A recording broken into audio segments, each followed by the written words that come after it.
Hi friends. जैसा कि इसके पहले आपने मॉडर्न हिस्ट्री देख रहे थे और आज की क्लास इंडियन ज्योग्राफी की है। फिर एक बार हम इंडियन ज्योग्राफी में आते हैं।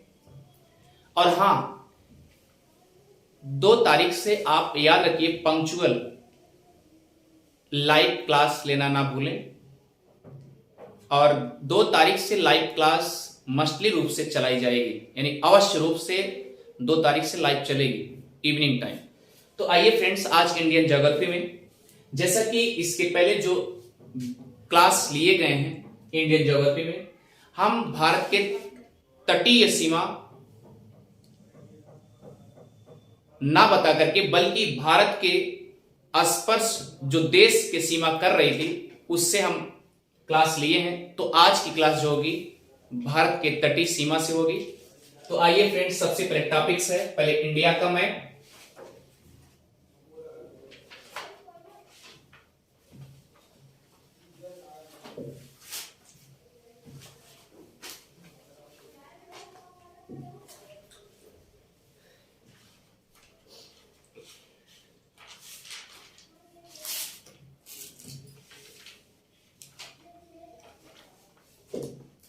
तो फ्रेंड्स, ये इंडिया का मैप है।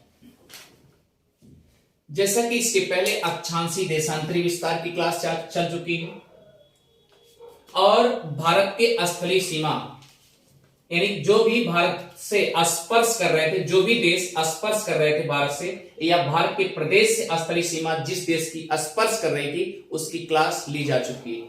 तो आज की जो क्लास होगी भारत के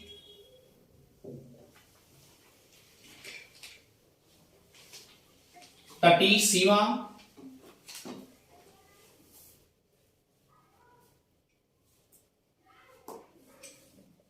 वाले प्रदेश या आप कह सकते हैं भारत के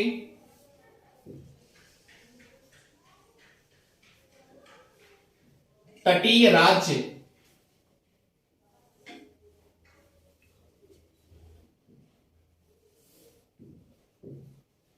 की सीमा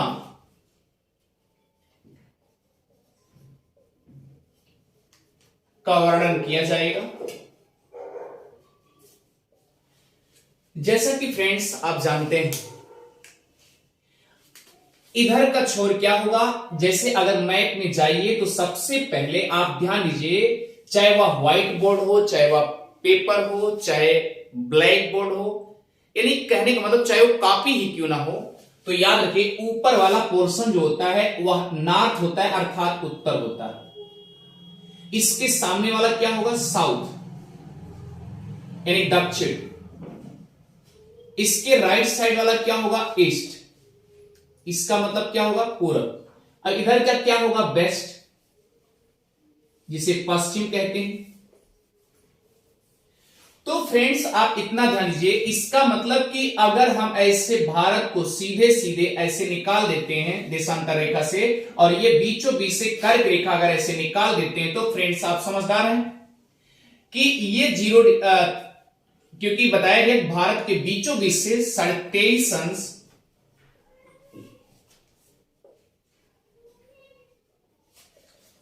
कर्क रेखा गुजरती है, ट्रॉपिक ऑफ कैंसर।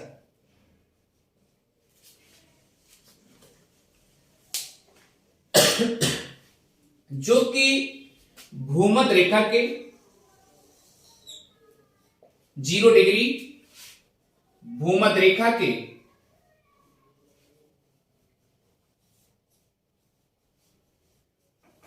उत्तर में क्या है, कर्क रेखा।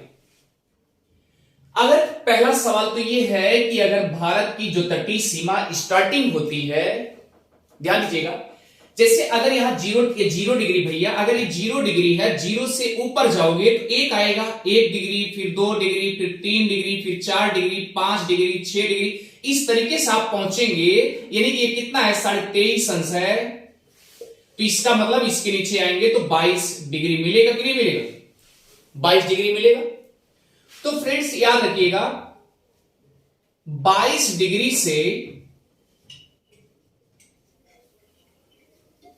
22 डिग्री के दक्षिण यानी साउदर्न, 22 डिग्री के दक्षिण से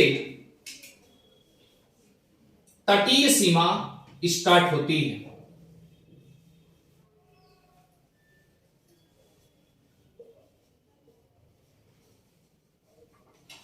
यहां तक कि आप समझिए कि 22 डिग्री जैसे आप पहुंचेंगे तुरंत समझ लीजिए वहीं से भारत के तटीय सीमा की रेखा स्पर्श करने लगती है। अब सवाल यह उठता है कि अगर ये कर्क रेखा है, जैसा कि कर्क रेखा मैंने आपसे बताया था कि कर्क रेखा भारत के 8 राज्यों से होकर गुजरती है।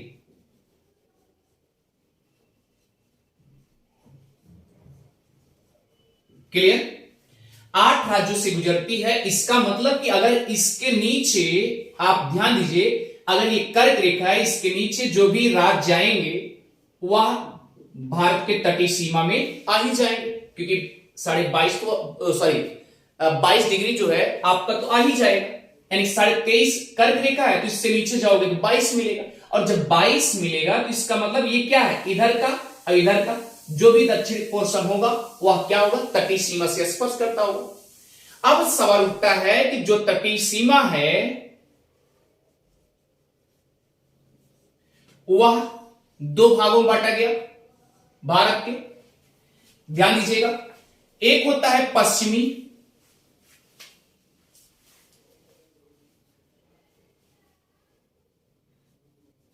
पश्चिमी सीमा वाले राज्य, और एक तरफ लिखिएगा पूर्वी सीमा वाले राज्य। क्लियर? अगर देखा जाए तो पश्चिमी सीमा वाले राज्य 5 राज्य हैं। क्लियर? और पूर्वी सीमा वाले राज्य 4 राज्य हैं। टोटल भारत के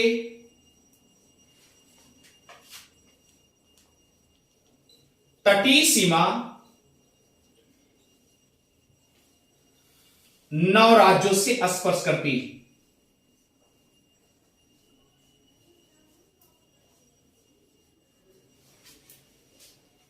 तो फ्रेंड्स, आप चलते हैं कि भारत के जो राज्य स्पर्श करते हैं, सबसे पहले तो यह समझ लें कि यह ग्लोब पर किसका भूभाग था, उसके बाद इनका वर्णन विस्तृत ढंग से किया जाएगा। ये जान लीजिए, केवल फैक्ट टू फैक्ट बताया जा रहा है। तो आइए चलते हैं, सबसे पहले डीपली, उसके बाद फैक्ट टू फैक्ट का वर्णन कर दिया जाए।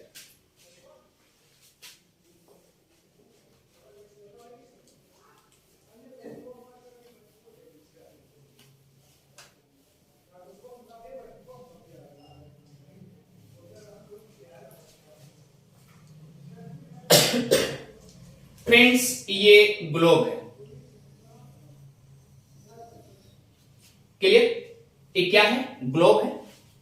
और एक बात याद रखना है आपको कि अगर ग्लोब है तो ये भी बताया गया कि ये इस पे हमको पृथ्वी को दर्शाना है। क्लियर है? अगर पृथ्वी को दर्शाना है, इसमें यह भी बताया जा सकता है कि स्थल भी है और महासागर भी दर्शाया गया होगा कि यहां महासागर है, प्रशांत महासागर है, अटलांटिक महासागर है, हिंद महासागर है, खाड़ियां भी हैं, यानी जितने छोटे बड़े हैं सब इसी में होंगे कि नहीं होंगे। और दूसरा कंडीशन है, स्थलों की बात की गई होगी ना। अगर स्थलों की बात की गई होगी तो इसका मतलब ये जितने स्थल हैं इस पे दर्शाए गए। तो याद रखिए, पहले के भूगोलवेत्ता नोट करते जाइएगा, पहले के भूगोलवेत्ता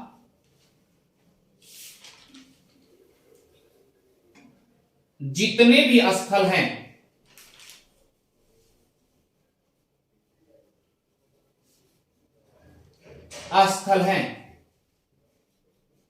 उनको पैंजिया नाम दिए।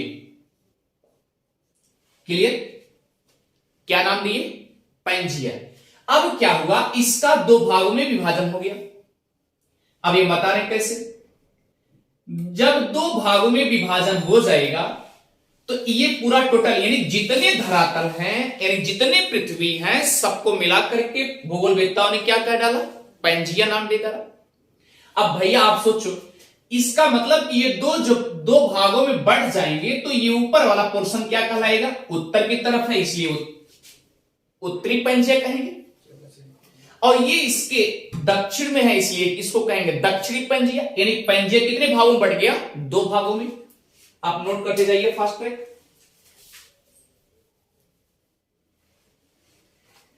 ये इसे बोलते हैं उत्तरी पैंजिया।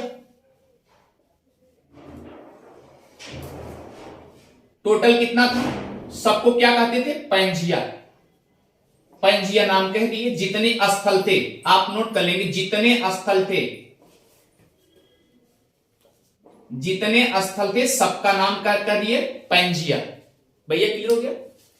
अब ये दो भागों में बढ़ गया तो इसको क्या कर दिया गया? उत्तरी पैंजिया। और ये नीचे जो साउथ में थे इसे क्या बोल दिया गया? दक्षिणी पैंजिया।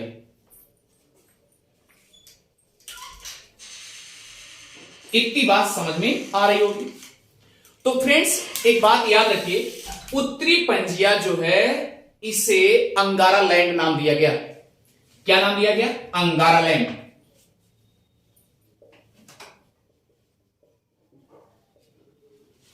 अंगारा लैंड।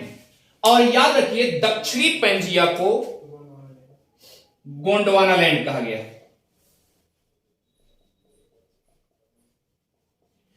गोंडवाना लैंड। और याद रखिए ये जो अंगारा लैंड है इसे आज लारेंसिया के रूप में भी कहा जाता है।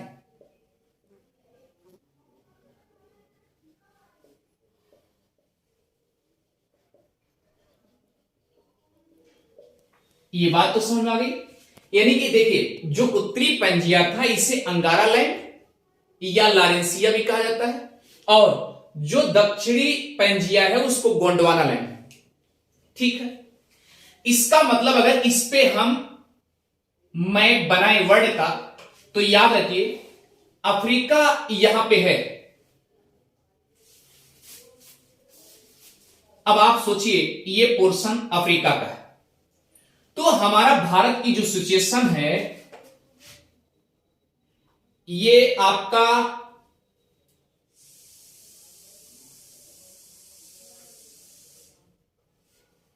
ये अफ्रीका है, ये अरब है, और हमारा भारत याद रखिएगा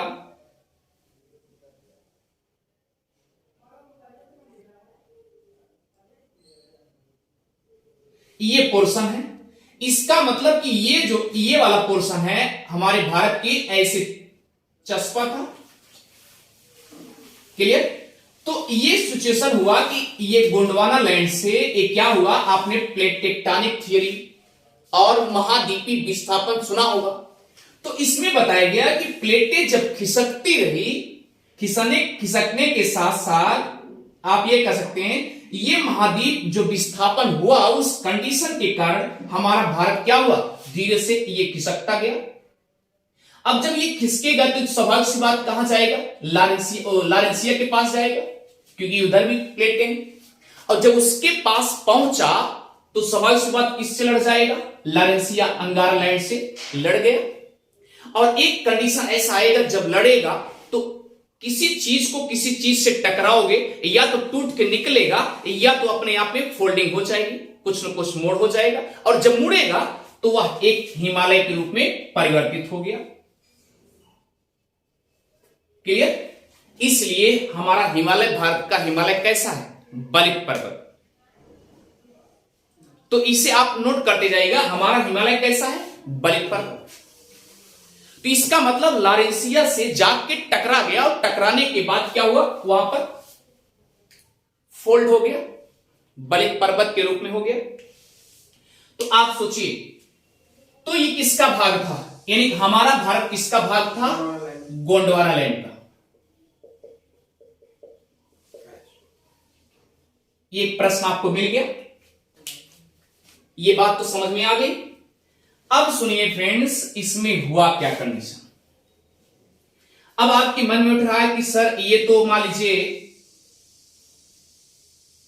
जितने स्थल थे हमने उनको पैंजिया नाम दे दिया, लेकिन जितने महासागर यानी जलीय क्षेत्र था, सभी जलीय क्षेत्र को याद रखिएगा, यानी जितने स्थल थे सबको पैंजिया, और जितने जलीय क्षेत्र थे उसका नाम पैंथालासा कर दिया गया। क्या कर दिया गया? पैंथालासा। तो याद रखिएगा, सभी जलीय क्षेत्र को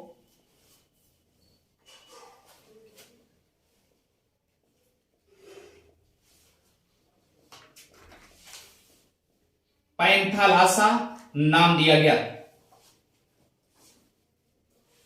क्लियर? मैंने बताया कि प्लेट टेक्टोनिक थ्योरी से और महाद्वीपीय विस्थापन, जैसा कि जब महाद्वीपीय विस्थापन और प्लेट टेक्टोनिक की थ्योरी चलेगी तो वहां आपको डीपली बता दिया जाएगा। इतना जानते रहिए कि जो हमारा भारत है ये गोंडवाना लैंड का भूभाग है।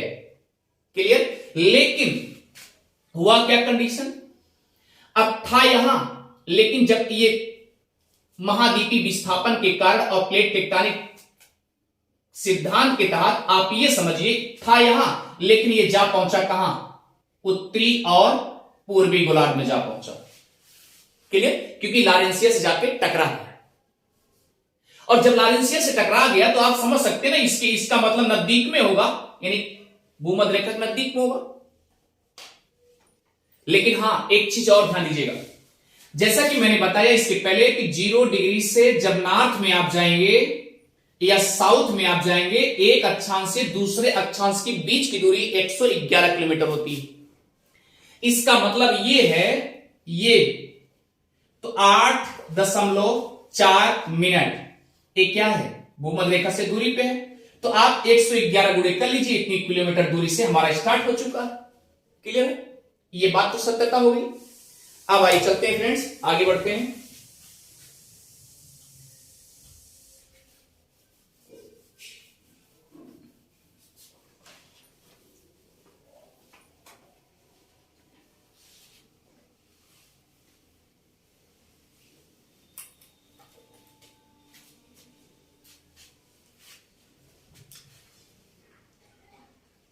चलिए, अब सवाल उठता है, भारत को यानी उपमहाद्वीप की भी संज्ञा दी गई।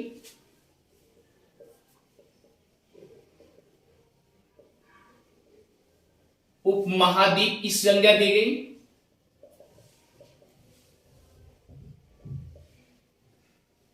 पहले तो ये समझिए, उपमहाद्वीप जैसा कि आप जानते हैं कि पहले टोटल 18 पुराणों में मत्स्य पुराण जो सबसे प्राचीन पुराण है, उस पुराण में उसमें कहा गया, मत्स्य पुराण में, कि जम्बो द्वीपे भारत खंडे आर्यावर्ते,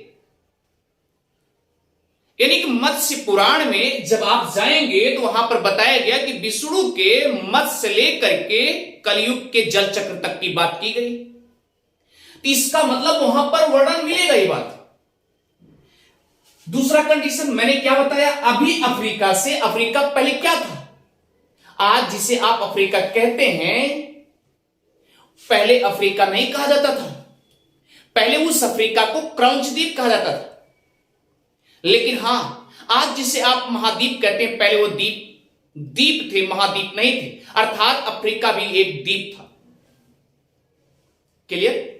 और जब ये अफ्रीका के समतुल्य, अफ्रीका के दक्षिणी पायदान से ये फिसल करके वहां जाता है, तो यह भी क्या होता है, वो महाद्वीप, अफ्रीका महाद्वीप में कन्वर्ट होता है, और ये हमारा भारत क्या हो जाता है, कहते हैं सब कंटिनेंट, एक उपमहाद्वीप, इसको दर्जा दे दिया गया। अब सवाल उठता है कि उपमहाद्वीप में कितने देश आते हैं? तो आइए, उपमहाद्वीप में कितने देश आते हैं। तो आप ट्रिक के माध्यम से अगर याद करना चाहें तो याद कर सकते हैं, नहीं तो बाकी तो हम बताइए करेंगे। ट्रिक है भाप, नाव, वाष्प।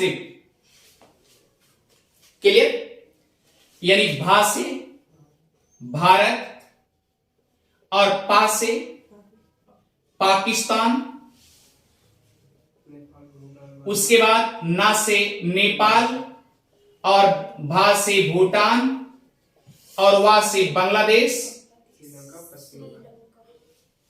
बांग्लादेश और श्री से श्रीलंका और पा से पश्चिम।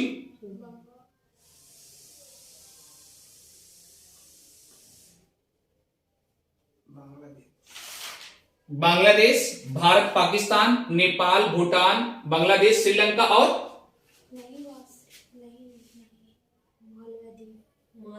वासिम है, वासिम याद रखिए। अगला है मालदीव, ध्यान दीजिएगा। वासिम, तो भाप, नाव और वासिम, ये ट्रिक के माध्यम से आप अच्छे से याद कर लेंगे। अब दूसरा कंडीशन है, ये कितने देश हो गए? 7। याद रखिए 1 2 3 4 5 6 7, यानी भारतीय उपमहाद्वीप के अंतर्गत या उपमहाद्वीप के अंतर्गत 7 देश आते हैं। ये बात अच्छे से पता चल रही। और इन्हीं 7 देश को पहले दक्षिण एशिया भी कहा जाता था।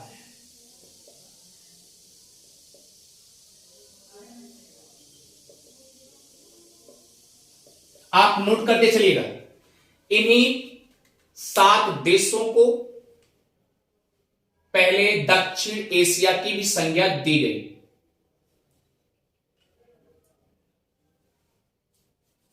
तो ये ट्रिक मिल गया, भाप, नाव, वाष्प।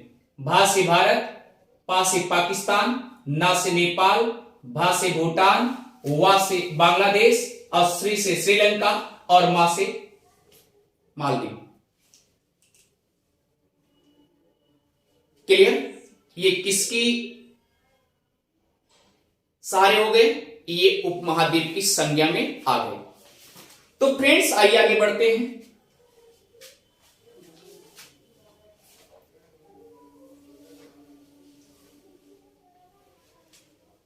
अब सवाल उठता है, ध्यान दीजिएगा, ये जो 7 देश हैं, इसमें एक देश और मिला दिया जाता है। इसमें एक देश और मिला दिया जाता है। तो दक्षिण एशिया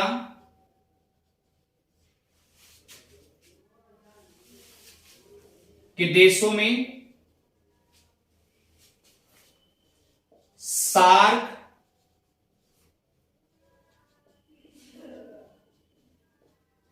का संगठन बन जाता है।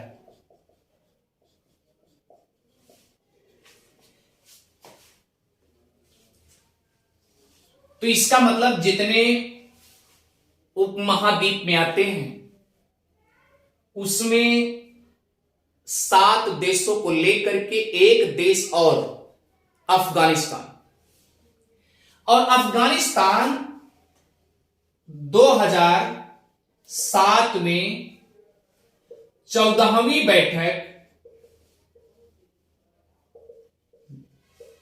दिल्ली में हुई थी।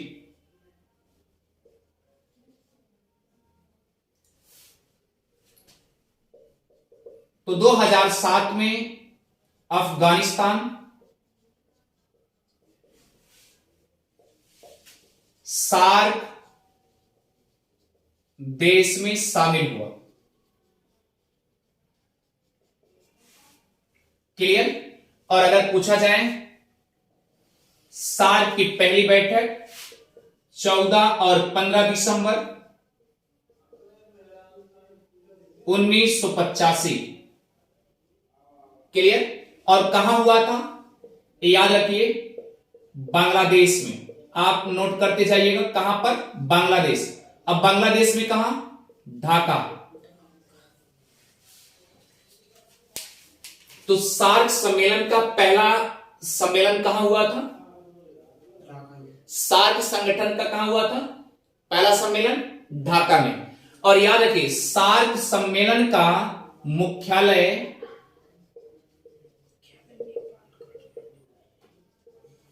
नेपाल के काठमांडू में।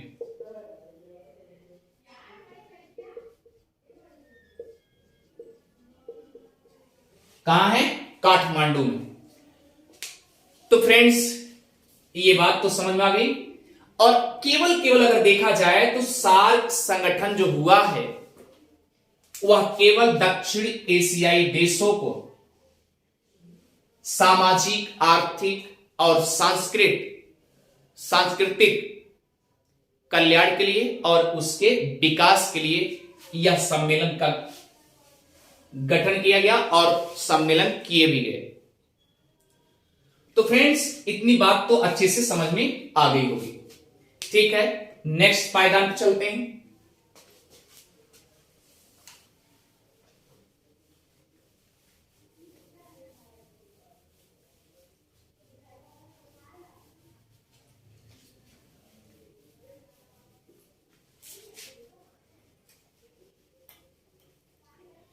अब सवाल उठता है,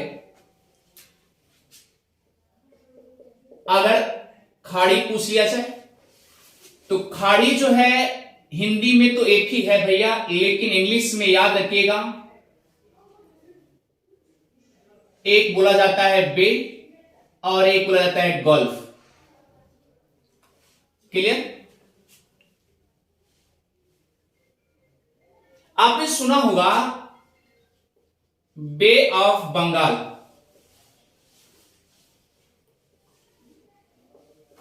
बंगाल की खाड़ी। पहले ये सब जानते रहिए, उसके बाद फिर डीपली जो तटीय राज्य हैं उसको बता दिए जाए। बंगाल की खाड़ी। अब सवाल उठता है कि बे मतलब भी खाड़ी होता है और गल्फ मतलब भी खाड़ी होता है कि नहीं होता, होता है। तो याद रखिए, पहले तो ये जानिए कि खाड़ी किसे कहते हैं। खाड़ी जो तीन तरफ से स्थलों से अर्थात भूमि से घिरा हो,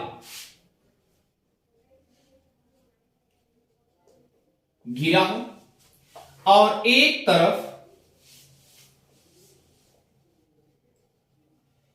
तरफ से पानी का आना जाना लगा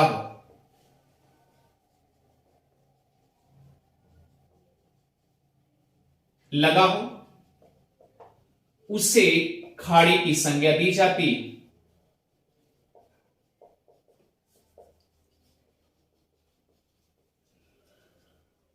उसे खाड़ी की संज्ञा दी जाती। जैसे ध्यान दीजिएगा, ये आपका नॉर्थ जोन है और ये आपका ईस्ट जोन है और ये आपका साउथ जोन है। अब देखिए ये ऐसे एरिया होगा, ये नॉर्थ, फिर उसके बाद साउथ, फिर उसके बाद क्या होगा ईस्ट, उसके बाद फिर साउथ। अब देखिए इधर का मुहाना खुला हुआ है, खुला है ना, तो इसका मतलब ये क्या है, एक खाड़ी का काम कर रहा है।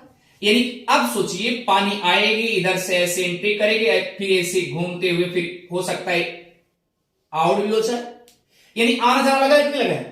कुछ पानी ऐसे इधर से आएंगे, फिर इधर आएंगे, फिर इधर यहां कलेक्टेड हो सकते हैं, फिर उसके बाद ओवरफ्लो भी हो सकता है और फिर बाहर निकल सकता है, हो सकता है कि नहीं हो सकता है।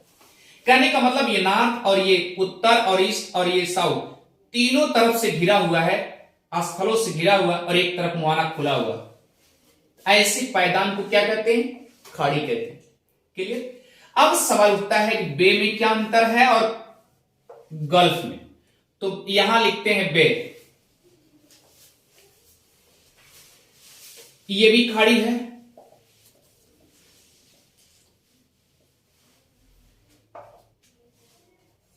इसमें मुहाना, मुहाना मतलब जहां से पानी का आवागमन हो रहा है, इसमें मुहाना चौड़ा होता है और हां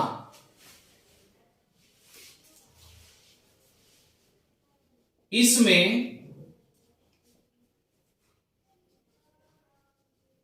नदियां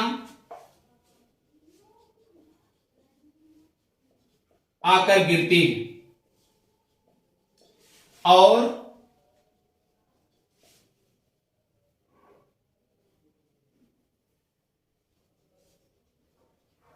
अधिक मलबा या अवसाद के साथ।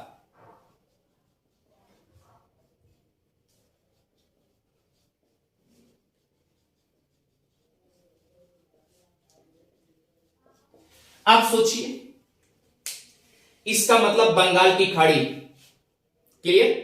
यहां पर जैसा कि गंगा नदी और उधर से आके अरुणाचल प्रदेश, असम में, उसके बाद देखिए यहां ब्रह्मपुत्रा भी आ जाती है। तो इसका मतलब नदी यहां अगर गिरती होगी तो क्या करती होगी? ये बेचारी नदियां जब इधर से आती हैं, इधर से भी आ रही हैं, तो ढेर सारे उसके साथ मलबा और साद आते होंगे। तो ऐसे सिचुएशन में क्या होता होगा? अब ये क्या करेंगे? यहां पर ये अपने अवसाद गिरा देंगे, ऐसे डेल्टा का रूप लेगा। जब अवसाद गिराएंगे, अवसाद ढेर सारे जम जाएंगे तो डेल्टा का रूप ले लेगा। तो हुआ क्या कंडीशन?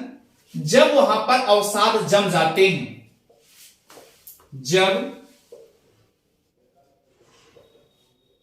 सेडिमेंट या अवसाद जम जाते हैं,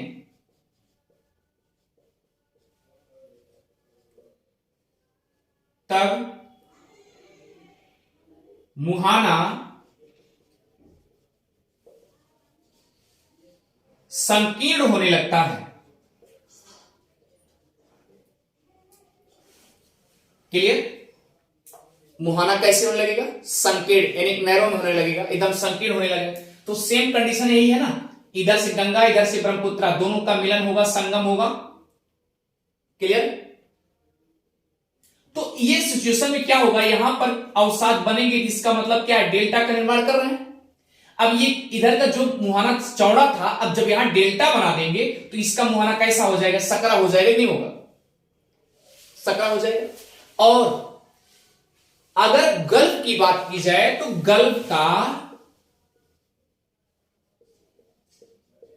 पहले से ही संकीर्ण होता है।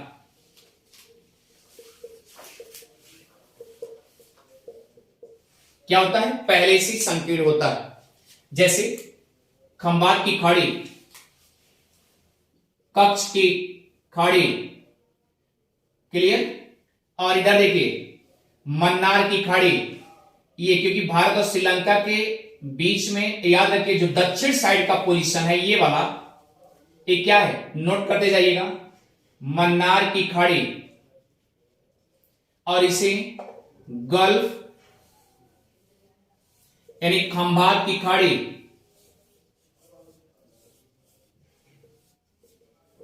खंबात की खाड़ी, और ये क्या है? कच्छ की खाड़ी। क्लियर? और ये क्या है? बे ऑफ बंगाल, ये बे है, याद रखिएगा, और ये सब क्या है? गल्फ है। क्लियर? क्योंकि यहां अवसाद, यहां आपने ये भी सुना होगा कि भारत में जितनी नदियां हैं लगभग बंगाल की खाड़ी और अरब सागर में ही जाके गिरती हैं। विशेष करके जब नदियों का वर्णन किया जाएगा तो आपको डीपली बता दिया जाएगा कि कौन सी नदी बंगाल की खाड़ी में जा रही है, कौन सी नदी इधर जा रही है। क्योंकि आप ये भी जानते हैं ना कि नर्मदा ये अरब सागर में, ताप्ती अरब सागर में, अगर एक बात ये भी देखिए, अगर ताप्ती का बात किया जाए तो ताप्ती को सूर्यपुत्री भी कहा गया है और नर्मदा नदी को रेवा नदी भी कहा गया है। और कहां पूछेंगे कहां लिखा गया, ये स्कंद पुराण में लिखा गया। और खंबात की खाड़ी, ये सब बातें आपको ध्यान देने योग्य हैं। तो बे और गल्फ दोनों में अंतर हो गया। अब चलते हैं आगे की तरफ।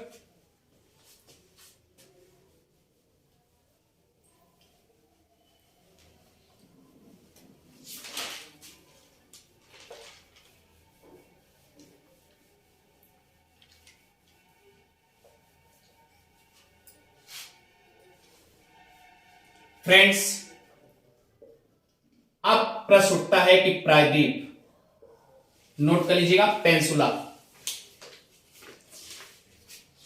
प्रायद्वीप या पेंसुला। तो फ्रेंड्स एक चीज ध्यान दीजिएगा,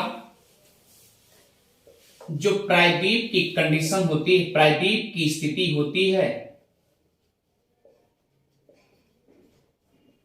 उसमें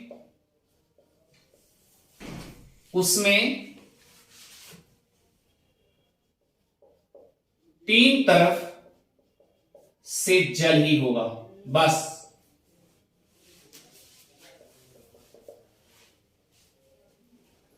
क्लियर? तो आप समझते हैं ना, इधर ये मालाबार यानी अरब सागर और ये हिंद महासागर और ये बंगाल की खाड़ी, तीन तरफ से घिरा हुआ है। इसका मतलब क्या है, भारत का ये पोजीशन लगभग पेंसुला या प्रायद्वीप के अंतर्गत ही आएगा। क्लियर? जैसा कि हमने बताया कि तीन तरफ से, इधर से भी और इधर से भी गिरे हुए हैं, इसलिए प्रायद्वीप की संज्ञा भारत को दे दी गई। तो याद रखिएगा, तीन वर्ड आप विशेष करके ध्यान दीजिएगा। भारत को उपमहाद्वीप का दर्जा भी दिया गया और प्रायद्वीप का भी और दक्षिणी एशिया का भी अंग भी माना गया।